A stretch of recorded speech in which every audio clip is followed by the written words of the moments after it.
Merci Jean-Luc Laglaise. Merci Monsieur le Président. Messieurs le rapporteur, je tenais tout d'abord à vous féliciter au nom des députés du groupe MODEM pour la qualité de votre travail, pour vos propositions qui sont à la fois pertinentes, fraîches et d'une très grande intelligence.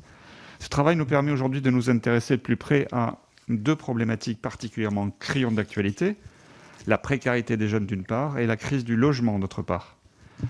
Alors que le logement représente 60% du budget des étudiants, un jeune sur 5 entre 18 et 29 ans se situe sous le seuil de pauvreté. La crise du logement des jeunes se superpose à une crise du logement plus globale. C'est un sujet qui m'anime, vous le savez, et j'ai spécifiquement traité dans mon rapport sur la maîtrise des coûts du foncier dans les opérations de construction, que vous avez d'ailleurs cité, et je vous en remercie.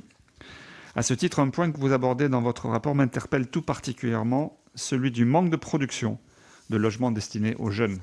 Comme vous l'avez rappelé à juste titre, le travail de recensement et d'évaluation foncière est indispensable pour mieux mobiliser les terrains, le foncier, notamment public, en faveur du logement. Je soutiens votre volonté de relancer une politique ambitieuse de cession du foncier et de l'immobilier de l'État à destination d'opérations de logement social. Selon vous, et suite aux auditions que vous avez pu mener dans ce cadre, existe-t-il une volonté publique de réserver une part de ce foncier à la production de logements pour les jeunes? Et quelles actions seraient-elles pertinentes pour le favoriser?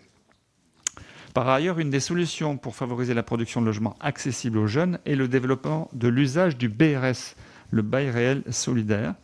Votre 9e proposition se fait l'écho de l'importance des OFS, les organismes de foncier solidaire, qui permettrait, dans le cas des résidences étudiantes par exemple, de ne pas faire reposer le foncier sur les structures d'exploitation et donc d'exclure ce coût du loyer demandé aux étudiants.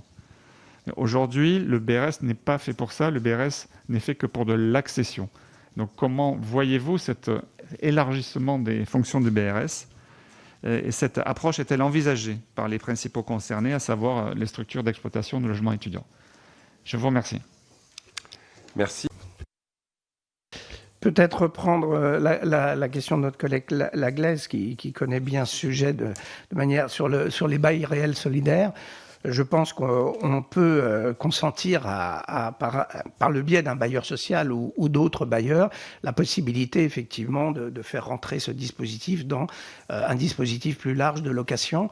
Et je dirais presque, je suggérerais, je crois que la ministre Pinel est là, ou elle était là tout à l'heure, elle est repartie.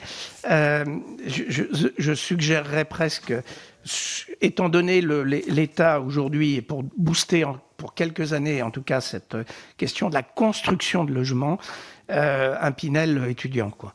C'est-à-dire, autant je suis très réservé aujourd'hui sur la continuation du dispositif Pinel aujourd'hui, mais ça, on pourrait avoir des discussions très longues, mais je sais qu'on est d'accord là-dessus, chers collègues. Bon, vu aujourd'hui le faible taux d'intérêt, l'attractivité malgré tout de l'investissement dans le bâtiment, dans les logements en général, autant je pense que sur ce cas spécifique des logements étudiants, on pourrait consentir pendant un moment une aide fiscale qui permette effectivement de débloquer et d'attirer les investisseurs. Parce qu'en dehors des problèmes de production qui pourraient être via les universités, les CROUS, c'est-à-dire les établissements publics, disons des choses comme ça, je crois qu'il faut aussi, ce que je disais tout à l'heure, à savoir ouvrir les portes et les fenêtres, et que effectivement ça doit pouvoir être rentable pour des investisseurs particuliers, et pour ces fameux 11 qu'on attend, qui doivent revenir, et qu'on voit d'ailleurs revenir un petit peu. Les 11, c'est les grands investisseurs institutionnels qui ont un peu déserté ce marché aujourd'hui et qui reviennent. On en a rencontré certains. Pardon ? Les zinzins, les zinzins, pardon. qui devraient effectivement revenir pour faire en sorte que effectivement on ait un vrai coup de boost sur cette production de logements. Les zinzins.